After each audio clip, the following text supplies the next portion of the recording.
Woman's mother, of course, very powerful with reaction to this. We have Tim Stackpool on the line in Sydney, Australia, and he's a freelance reporter watching this case.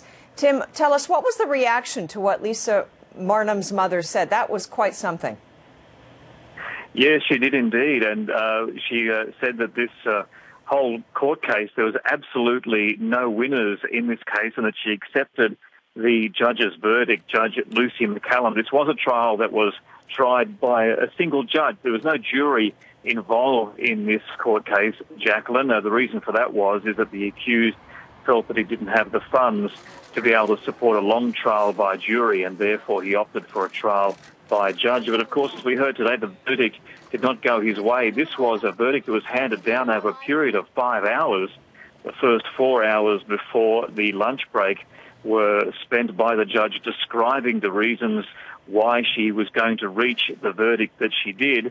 And it wasn't until a lunch break was called after lunch in the final hour of the handing down of the verdict did we hear that this Simon Gittany was found guilty of the murder of Lisa Harnum. And it was after that that Lisa's mother did speak outside the court. And as I said, there were no winners in this case, as she reported, but that she did accept the ruling by the judge. And Tim, tell us what the court heard about the nature of this relationship.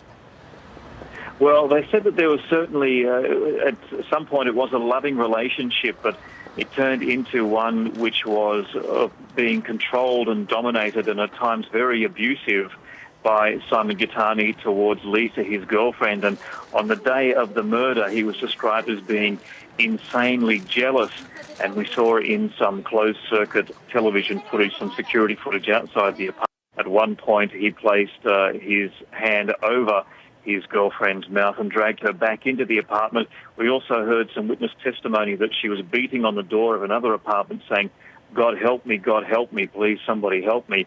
And it was a witness who was actually walking down the street, the downtown street in front of the apartment building where these two were living. He heard the sounds of a man shouting. He looked up to the 15th floor, and at that time he thought he saw a man unloading what looked like some baggage or some rubbish off the 15th floor. He didn't think any of it at the time, but this gentleman himself worked as an editor for the Australian Broadcasting Corporation. When he arrived at work, he saw the information on the news wires, and at that point he called the police to report what he said. So certainly some public attention over the last 3 weeks, an unprecedented level of public attention over the past 3 weeks, and today we finally got a verdict, but we will not hear what the sentence will be until probably February next year, Jacqueline. All right, Tim Stackpool joining us with the latest on this on the line from Sydney. Thanks so much, Tim.